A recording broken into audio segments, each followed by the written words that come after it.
taken over, he's been hijacked. Woohoo! Suck eggs, mate!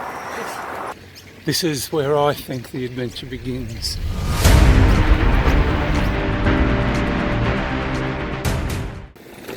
Oops, a bit hard to stay on the track though, one-handed.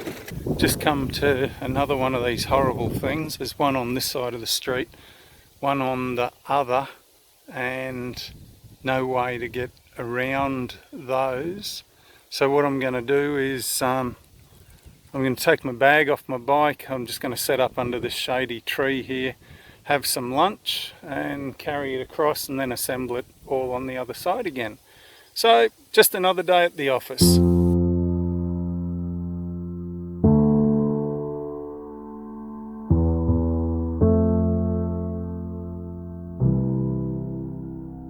Feeling a bit weary, so whoa, nearly fell off to my bike. I find a bit of free camping in here somewhere. Sorry about the bumps. Sometimes the rail trail's just like riding through people's backyards. It's very pretty.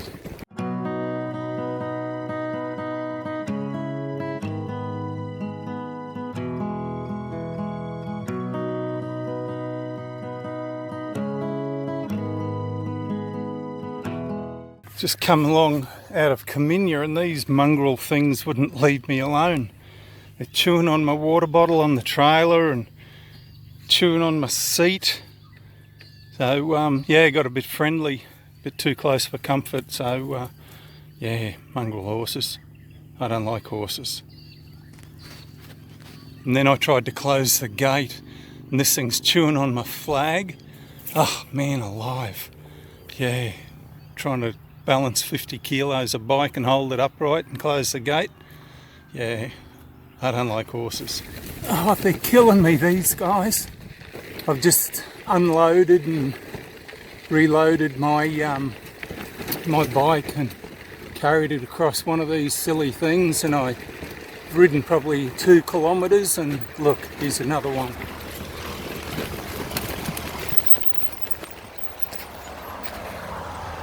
And across the road there too. Oh man, they're killing me. If I can get through here, one hand, fantastic. You come down here and there's some beautiful railway cuttings. As you come through here, you just expect to see a train coming the other way, or hear a whistle, or see steam. It's just amazing. You think how old these are and how much it would have taken to build these. It's just amazing. What a privilege to ride this. Rolling down the last kilometre or so of the Brisbane Valley Rail Trail towards Yarraman. Don't know whether I'm pleased to see the end of it or disappointed. It's been a different trip, this one. Certainly had its share of challenges. Looking forward to the next few challenges along the way. This is about the end of the easy riding, and very soon I'm on the bitumen. I'm on the dirt. So anyway, catch you later. Don't know when I'll be updating next. Ciao. So I've come down this road and I've got to this behind me. So what I've got to do is head back up the track and ride for another 2 or 3 kilometres before I get back to that ridgeline. So yeah, it's just one of those things that happens. You know, not everything on the map is exactly the way it seems. Hey, that's life. I've got about another 100 kilometres to Taroom. Not feeling too bad. It's been very remote. I've only seen 3 cars in 2 days, and that was all within about the last hour or so. I'm feeling okay. My legs are feeling a bit fatigued, but yeah, I'm certainly looking forward to getting there and having a rest. Hopefully, if this road surface isn't too bad, I'll be able to crank up some decent kilometres today.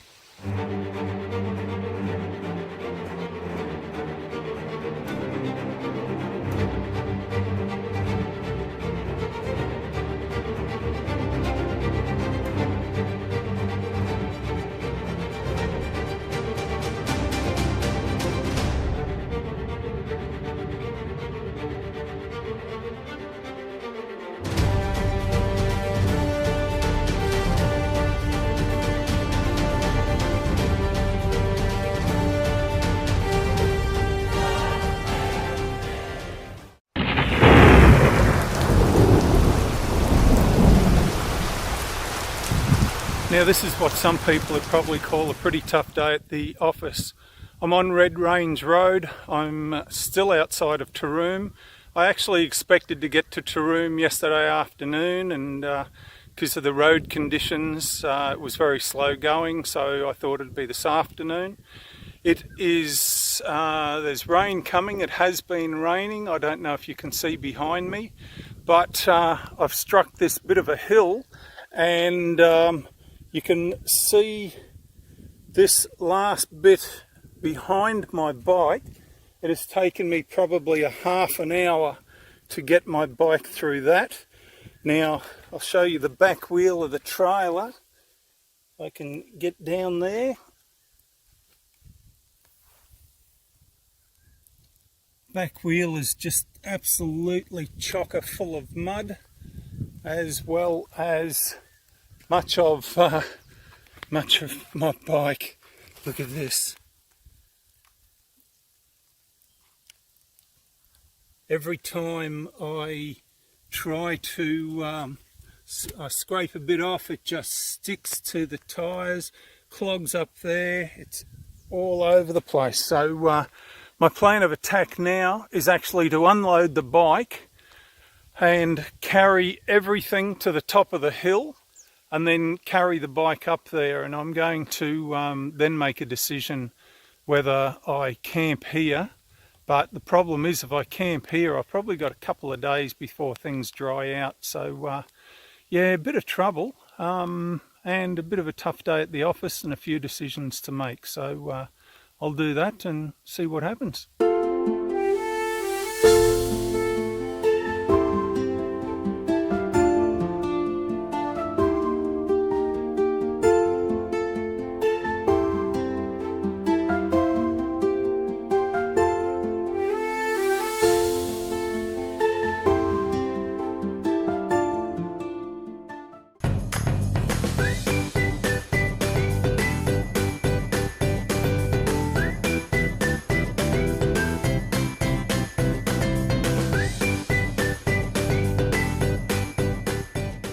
I'm still on the in-June road. I've had two pretty cold nights out here. I've just finished riding about 80 to 90 kilometres of dirt, and it's been pretty tough going, very rough. And look at this behind me. Oh, Bitumen all the way into in-June. So man alive, I'm looking forward to riding that. I think I'm about 30k or so out of in-June now, so I'm going to do my absolute best to get there tonight. And I've had more kindness bestowed upon me by a couple of the guys from Santos. Guy named James, or Lavo, has saw me yesterday, and then this morning has brought me cake and watermelon and some lunch and some apples. So mate, you're an absolute legend. So thanks heaps, Lavo, and hey, thanks to the cooks at Santos. You're all great guys. So yep, looking forward to being in in-June tonight. Have a shower, have a roof over my head maybe, and a nice warm bed.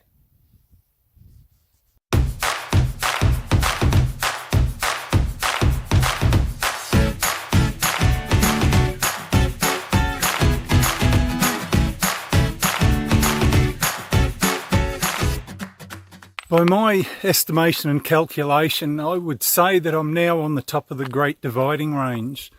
It just feels like it's about 627 metres elevation.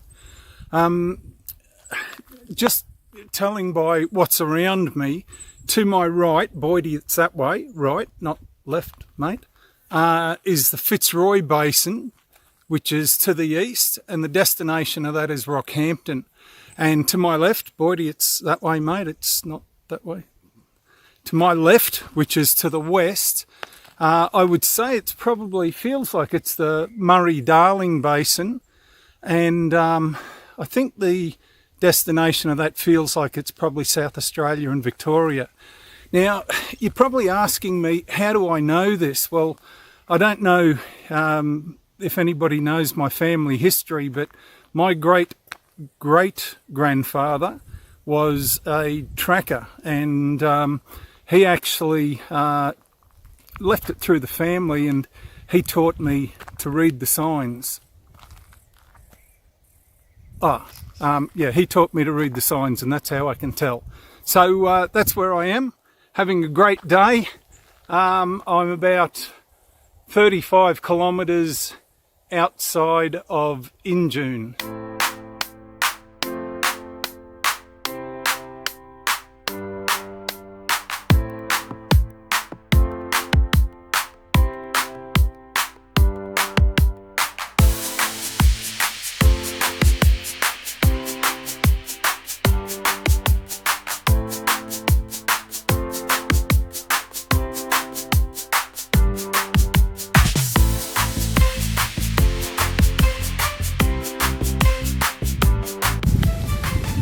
Waiting to see what happens here.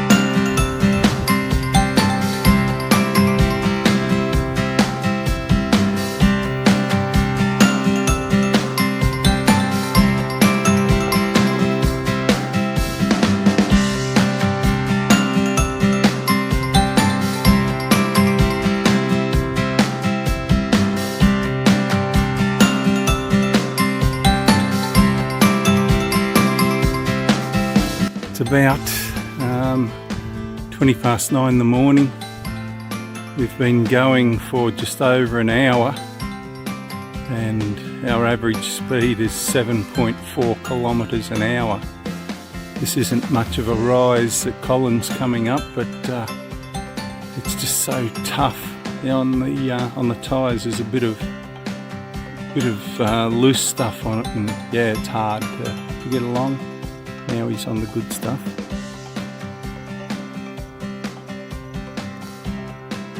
Had a car go past us before. We stopped on the side of the road having a bit of a natter.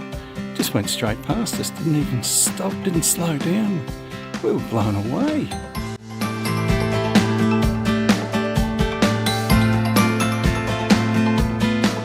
Colin and I just riding on a bit of a bumpy road.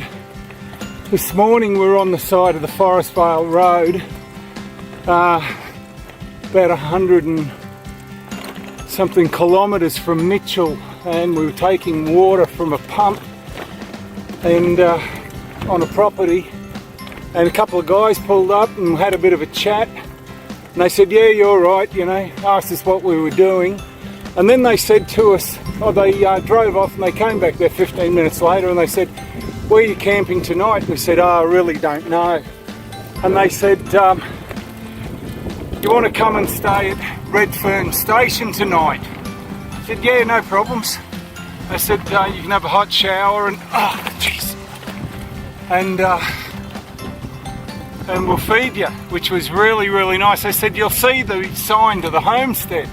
So we've just got to the sign to the homestead.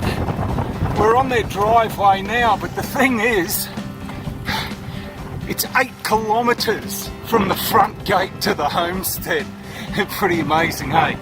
So we're on the driveway, we're having a great time, looking forward to a fabulous feed tonight, and looking forward to the first hot shower in quite a few days. Get off this bumpy road. Yeah.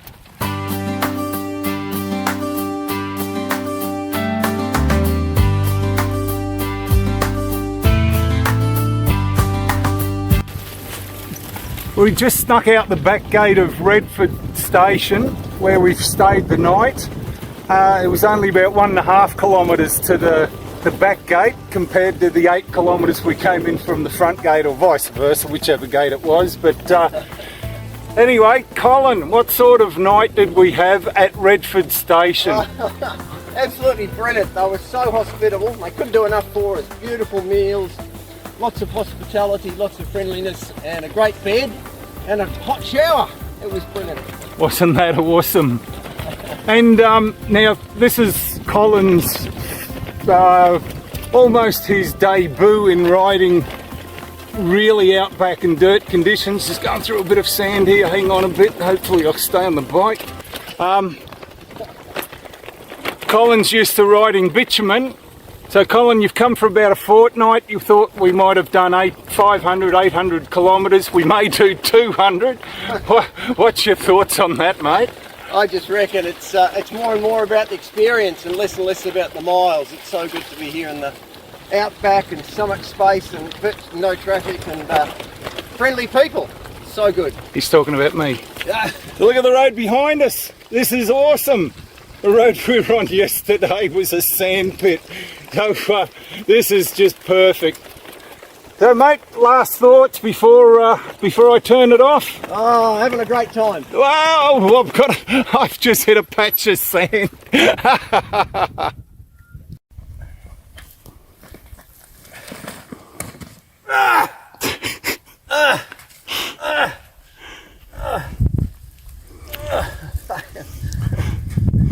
Why do we only do 30 kilometres some days?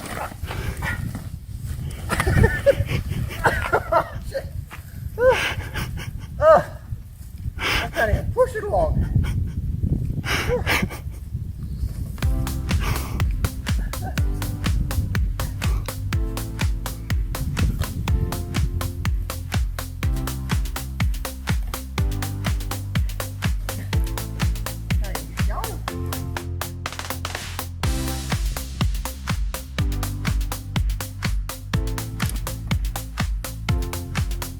Hello and welcome. Ah, good to be here. Top of the hill. Top of the morning.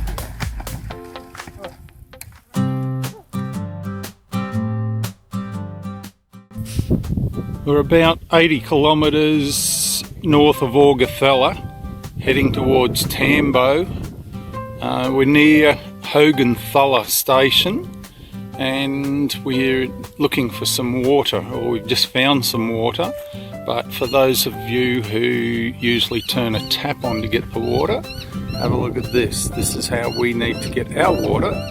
We found a cattle trough and Colin is pumping water through the Catadine water purifier into the 5 litre container so that we've got some water to drink later on today. It's about 20 to 11 in the morning. We're in between Boggarella and Calderwood stations. We've still got about 35k to go to Calderwood station. Fairly cold night, still cold. Look, I've got my leg warmers on, which is unusual. I've got my merino underneath my riding jersey. Colin's kitted up, look at him. And I'll just show you, sometimes on these roads, it's actually easier to ride down in the table drain because it's just so much smoother. Even though what Colin's riding on there is pretty good, sometimes it grabs hold of your tyres. You become a passenger, not a participant. Now the bike says it's in charge, but And it's corrugated. And it's corrugated as well. So it's the old bull and the new bull. Have a look at these roads, how wide they are, amazing. Hey, yeah, having a good time, bit cool. We thought we'd be in Tambo this afternoon, but Colin's underestimated that by about a day, so it'll be tomorrow afternoon. Having a great time. What about you, mate? Having a great time. Hanging out for a hot shower. Just enjoying the outback. He stinks. Not a car for 24 hours at least. That's right, we haven't seen a car for over a day. Incredible. That's why he's riding in the middle of the road. He's getting cocky. Just over 20k an hour. Oh, here we go.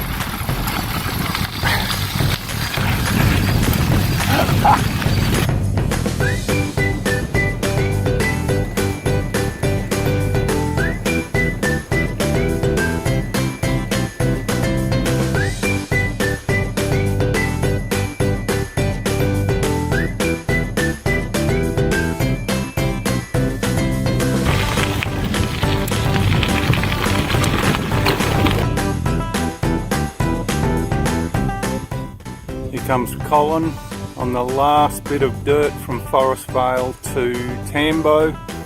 We've just ridden about 250 kilometres of terrible dirt roads. Onto the bitumen! Look at that.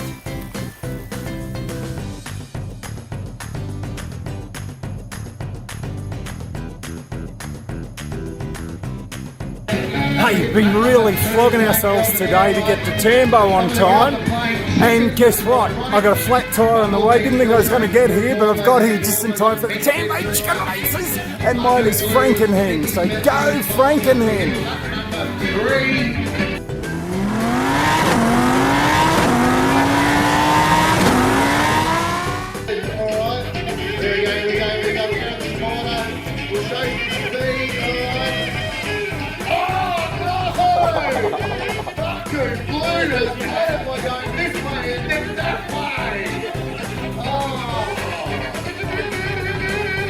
And that is exactly why I explained it. Oh, it was worth peddling our guts out to get here for this today!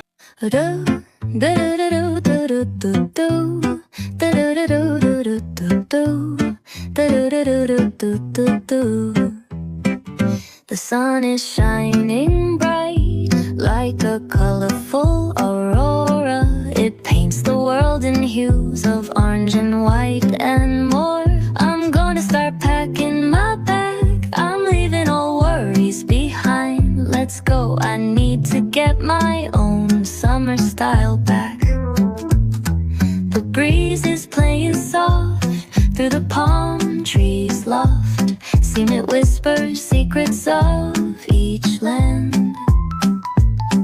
The sound of the waves lapping on the beach is like a pleasant melody. Soothe my heart's troubles. Windows down with the wind in my hair. I feel so free. Oh, it's the smell of summer. My summer trip. Take me away, all worries to a place where my heart can play.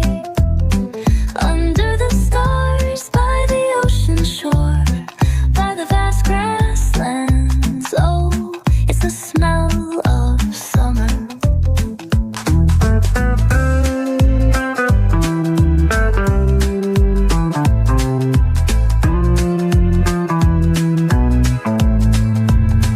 I find a hidden cove where the dolphins rove. I watch them dance in the ocean's cove. I build a sandcastle high. I touch the summer sky. I sit around a fire, share stories that will never tire. I found the feeling of summer. I fell in love with the feeling of summer. The breeze is playing soft through the palm trees loft. Seem it whispers secrets of each land. The sound of the waves lapping on the beach is like a pleasant melody. Soothe my heart's troubles. Windows down with the wind in my hair. I feel so free. G'day, welcome to Mount Isa. What an adventure. 2 months on the road and I'm stoked you come along for the ride. I'm trying to cram all the scenery, characters and chaos into under half an hour. Well, that's been its own adventure. And a huge thanks to Colin for jumping in, even if I'm pretty sure the bitumen was the only reason he said yes. Still, having him there made those long stretches a whole lot brighter.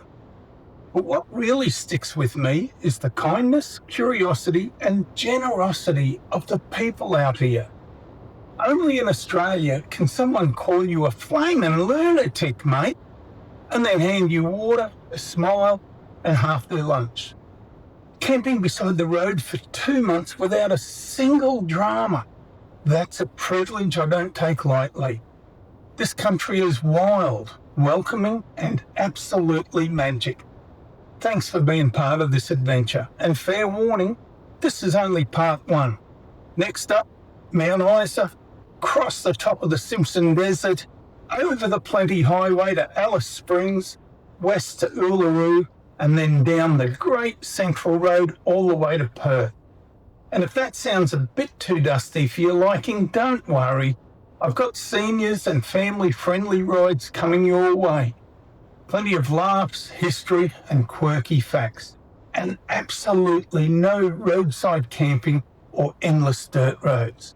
So, if you like what you've seen today, please subscribe and hit the like button. It really does help me keep the wheels spinning. Thanks for coming along. I'll catch you later.